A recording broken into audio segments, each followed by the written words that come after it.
That first contact for a child coming in has got to be good. It's important that the dental visit just doesn't start in the dental chair. The dental visit starts when the child literally approaches the surgery, the clinic, the hospital. From the initial hello at the front and setting the child at ease and doing something like a drawing to then being welcomed into the surgery. It's all part of making it less of a psychologically challenging experience. You want to come on down with Dad and we'll have a look at those teeth today? We want the area to be child-friendly, which is not only colourful and bright, but also interesting. It's got things for the kids to look at and see. And it's complemented by a receptionist who is child-friendly as well, who greets the child with a smile, has a kind word to the parents about the traffic or the weather, and makes them feel at home. Well, I like kids to be able to make a drawing. They always like to do something, put their name on it, show you they can spell, and they love to see it on the wall afterwards, and when they come back again and again, it's still there. As well, others like to play with toys. The younger ones like toys, the older ones like books, so you have to have a spread of activities. The photo board has proved to be a really popular thing. Then we put the photo on the wall, and they all remember, even a year later, exactly where it was, and they go looking for it. It's all part of making that initial impression when a child comes into the dental environment.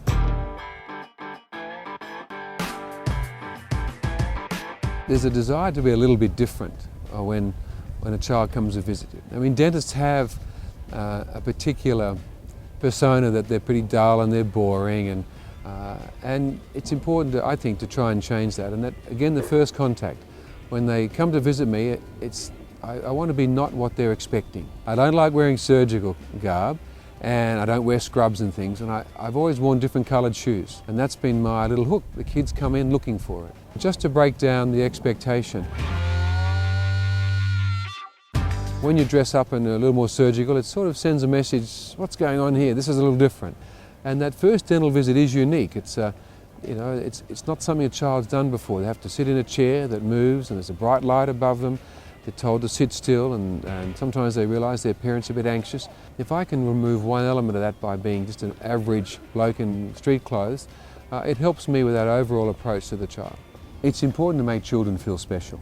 I make an effort to recognise if they've got a badge saying library monitor or their school uniforms on, what school do they go to and what do they do in class, and to find out a little bit about them and make them the centre of attention. It gives that feeling of being special, that they know me in this place and this is where I belong.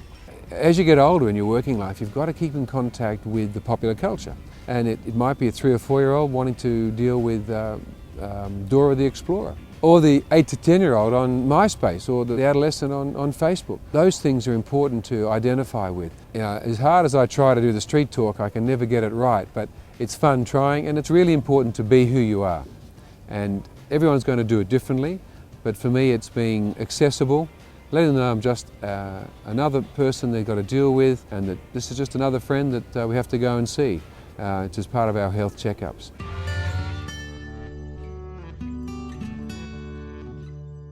It's very important that we realise that it's not just the operator and the child, it's everybody in the surgery, in the clinic. Some parents are very nervous because they've had experiences themselves, and it's important to be able to relax them because the child picks up on that straight away. So it's very important to have empathy for how parents feel in this situation, understand that they're apprehensive, listen to what they're saying, and address some of their concerns. She's a fit and well girl. The issue of having parents accompany their children into the dental clinic is always one that people have different opinions on.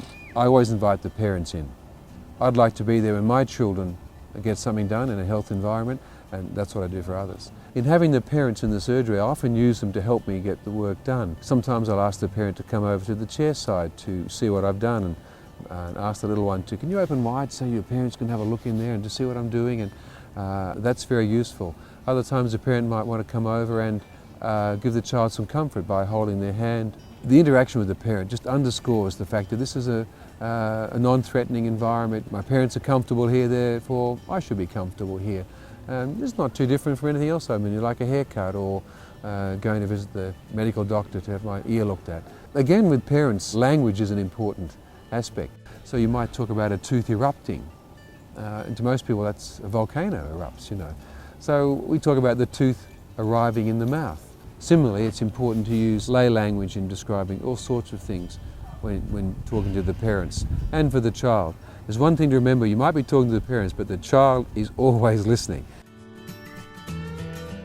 I'll have the parents in the room as often as I can. It's most important in completing the sort of dental work that I want to get done and in creating the environment for the child that I think is the best, that the parents are always there. Because there's no point in being the world's best clinician if the child won't let you near them. You need to work through those relationships in order to complete your dental work.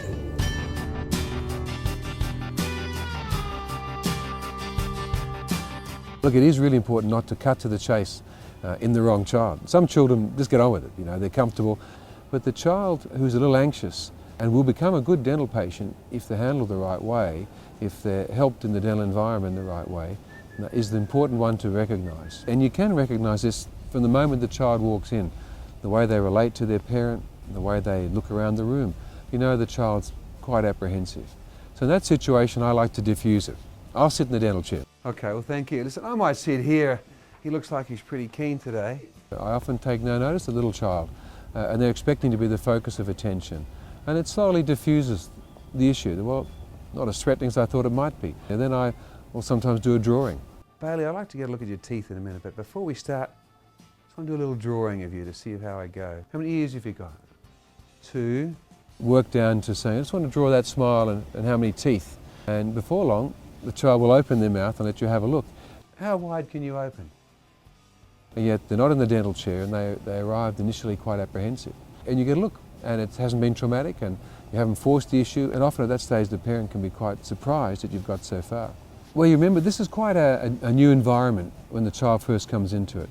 And as human beings we always like to be in a bit of control of what's going to happen to us. The sort of ways I go about giving children some control when they come to visit me is the simple thing like being in charge of how the chair moves. And that's why I always get kids to push their nose. So this is a magic chair. It works on a special button that's on the end of your nose. Can you give it a push? Some kids are a bit suspicious and others totally believe, and then you get adolescents who like to do it for the fun of it. Okay, just give your nose a push. Reminds them when they were younger. So it's proved to be a fun thing to do, and yet has quite a lot of importance in giving control. Similarly, I explain why we put the glasses on, because the bright light, there's no light in their mouth when it opens up, not like the fridge at home. I've got a bright light here that shines on your teeth. Because it's very bright, I'm going to give you a special pair of glasses, and they've got windows so you can go, "Hi Dad." All right, sweetie, there's a little mirror and you can watch what we get up to. I think one of the most important distracting elements for me is giving the child a dental mirror. Children will use it, their arm gets tired, they put it down and they watch again, and it really gives me a clue to how well I'll get on with the child if they're prepared to watch and see what's going on. Another one of the little tricks I like to use is to ask them what sort of toothpaste they'd like, and I think up of any number of mixtures of foods that some they'll like and some they may not like. You'd be surprised at how many kids will request this or that and we pretend we've made it up and they go, "Wow, it does taste like ice cream." And then they have the fun in washing it off, and you'll see that we go for the world's biggest wash. But again, we're doing something, there's a focus on them, they're watching what I do, and they can always stop and have a rest, and I constantly ask, "You okay with that? Would you like a rest, sweetie?" Okay, well done. It's important to keep talking and distracting and involving, but it's giving the child some element of control in a situation where they feel they might be out of control. What do you think of that flavour? Can you taste the cucumber in that? Yeah. I couldn't work with adults anymore, they wouldn't let me do it, but the kids love it. It just all adds to the environment where you get the work done.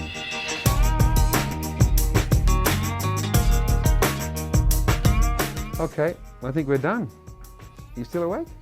Alrighty. At the end of the visit, it's important to always thank the child for being a helper. That's the finish for today, Tamara. Thank you for being a real helper. I try not to say you've been good or you've been bad or compare them to a sibling.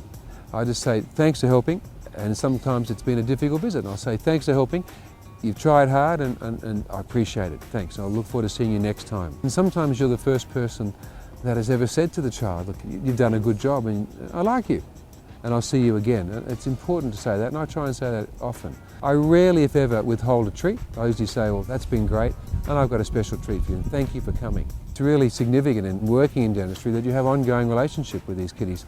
You see them for many, many years. It's not just one visit and goodbye most of the time. I want the children that I see, when they leave my care at age 16, that the dental experiences have been good. and that they will seek dental care themselves when they're an adult and not be put off by experiences when they're a child. And that to me would be a successful outcome for my care for that child.